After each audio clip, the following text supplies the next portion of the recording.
आपका किरदार कितना चैलेंजिंग रहा? मैं जो भी किरदार लेता हूँ मुझे लगता है कि वो मेरा आखिरी किरदार है, तो मैं उस पर उतना ही जान लगा देता हूँ जैसे कि पहले वाले में। पर इसमें मुझे जान लगाने में सबसे ज़्यादा दर्द हुआ क्योंकि मैं एक देशी होके अपने देश के खिलाफ जा रहा था। मेरे लिए तकलीफदायक था। आपको शंकरन नायर के बारे में पता था? नहीं पता था मुझे, अफसोस। आप क्या मैसेज देंगे यूथ को कि जो अभी आपको लग रहा है कि इस मूवी के बाद लोग और हिस्ट्री पढ़ना शुरू करेंगे, जानना शुरू करेंगे? मैं चाहता हूँ कि सिर्फ पिक्चर देखें फिलहाल, 2 दिन रिलीज़ के लिए बाकी है, फिर हम इसके बारे में बात करेंगे। स्वागत है कपिल जी आपका नो द नेशन में। तो क्या बोलेंगे केसरी 2 के बारे में? एक्स्ट्राऑर्डिनरी मूवी है और जलियांवाला बाग के एक ऐसा सच हमारे सामने लेके आ रही है जो कि अभी तक पब्लिक को मालूम नहीं था, हम लोगों को किसी को मालूम नहीं था। Akshay Kumar ji as usual extraordinary amazing उनकी परफॉर्मेंस है और मुझे लगता है कि हम सबको जो भी भारत का इतिहास जानना चाहते हैं, जो भी स्वतंत्रता की लड़ाई का सच जानना चाहते हैं, सबको ज़रूर इस मूवी को देखना चाहिए। I've had the good fortune of being part of some very historical films, a lot of them depicting good stories about our country. I think this will be the proudest film of mine. We are a very proud country with very proud people. The days of taking an Indian for granted and thinking of us as weak is gone.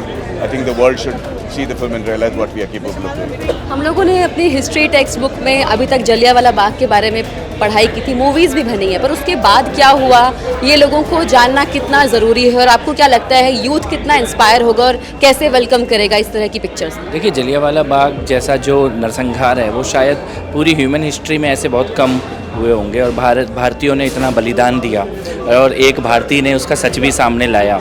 ये ज़रूर हम सबको जानना भी चाहिए और मैं तो हैरान हूँ कि अभी तक हम लोगों को इसके बारे में बताया ही नहीं गया था। थैंक्स कहना चाहिए इस मूवी को बनाने वालों को जो एक ऐसा सच सामने लेकर आए हैं, सबको देखना चाहिए। और मुझे लगता है कि हम बहुत बलिदानों के बाद आज़ादी मिली है, उसकी कीमत पता लगती है जब हम ऐसी फिल्में देखते हैं। It's unimaginable. The experience has been so nice.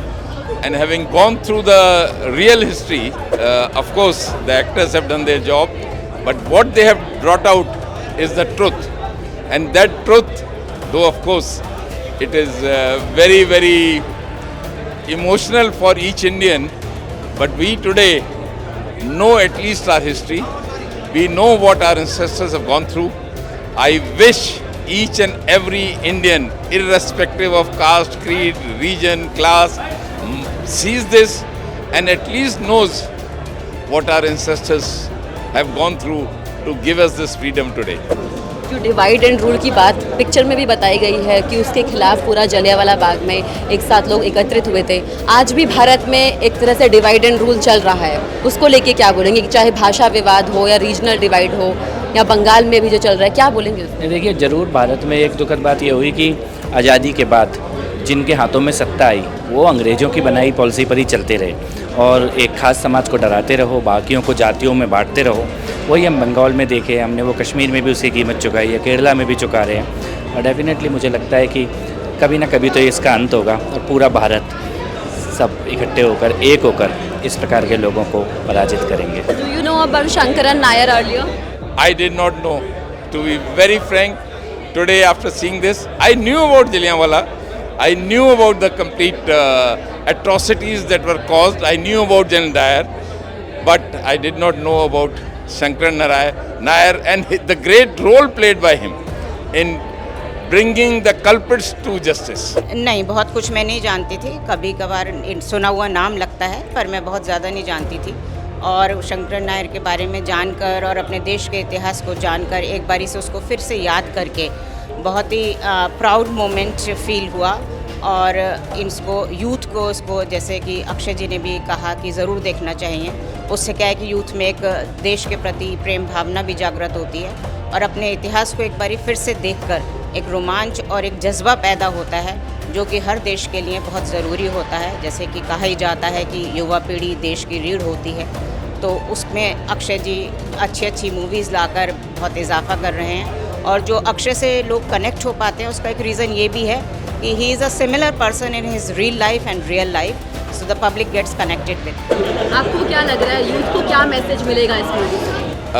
The message will be that we have to take pride in what is Indian, what is भारतीय, जो हमारे कल्चर है, हमारा संस्कार है, हमारे लोग हैं, उनके साथ प्यार करना, एक साथ खड़े होना, सच का सामना करना, दैट इज़ द मैसेज। जहाँ तक इस मूवी का सवाल है तो इसके निर्देशन और प्रोड्यूसर दोनों को बहुत बहुत धन्यवाद कि किस तरह से उन्होंने इतिहास को खोजकर अन्य पहलुओं को, छुए पहलुओं को निकाला है और देश के सामने एक मिसाल कायम की है। आज के इस दौर में जबकि हर व्यक्ति अपने इतिहास से अनभिज्ञ होता जा रहा है, खासतौर से नई पीढ़ी, पूरी तरह से किताबों में नहीं पढ़ाया जाता और मूवी के माध्यम से कोई भी युवा वर्ग, बच्चा हो या बूढ़ा हो, उसको ज़्यादा कनेक्ट कर पाता है। तो इस तरह की मूवी आएंगी तो देश में देशभक्ति की भावना पैदा होगी, हमारे सांस्कृतिक और ऐतिहासिक मूल्यों का हमें पता चलेगा। तो आपने केसरी 2 मूवी देखी आफ्टर द थिएटर, क्या फीलिंग थी?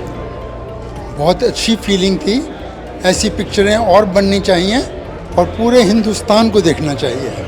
अभी तक आपको क्या लगा, क्योंकि काफ़ी जगह पे हिस्ट्री बुक्स में ये सब पढ़ाया नहीं जाता, जलियांवाला बाग के केस के ऊपर मूवीज़ बनी हैं बट उसके बाद क्या हुआ ये काफ़ी लोगों को नहीं पता है, तो उससे यूथ को कितना स्ट्रॉन्ग मैसेज आएगा, कितने लोग हिस्ट्री की बुक्स खंगालेंगे?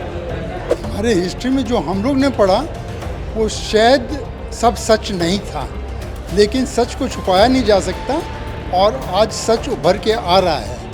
अगर ऐसी पिक्चरें हमारा यूथ देखेगा तो उसमें पेट्रियाटिज्म और नेशनलिज्म और आएगा और देश का इसमें बहुत भला होगा। I had lot of goose pimples और बार बार दिल से यही निकल रहा था कि हमारे बच्चे ऐसी पिक्चरें और देखें। जहाँ तक मैं बात करूँ अक्षय कुमार और माधवन की, तो उनकी एक्टिंग मिसाल है, उनकी किसी परिचय के मोहताज नहीं है उनकी एक्टिंग के बारे में कहा जाए। तो पिक्चर को देखते हुए रोमांच हो रहा था, लग नहीं रहा कि पिक्चर देख रहे हैं हम, उसको ऐसा लग रहा था कि उस क्षण में जी रहे हैं, वो क्षण हमारे सामने है। मैं जलियांवाला बाग में हूँ या उस कोर्ट में बैठा हूँ, एक एक क्षण, एक एक डायलॉग ऐसे लग रहा था, सुनकर शरीर में रोमांच हो रहा था उसको सुनते हुए, एक भारतवासी होने के नाते। और दूसरा एक मैं पर्सनल तरीके से भी उससे कनेक्ट हुआ क्योंकि इसमें कैरेक्टर दिखाया गया था कृपाल सिंह जी का। वो फ्रीडम फाइटर थे और जर्नलिस्ट थे, अध्यापक थे। तो मेरे फादर जर्नलिस्ट रहे, फ्रीडम फाइटर रहे, तो इसमें उससे अपने आप को और ज़्यादा कनेक्ट पाया और इतने देखते हुए मैं इतना भावुक हो गया।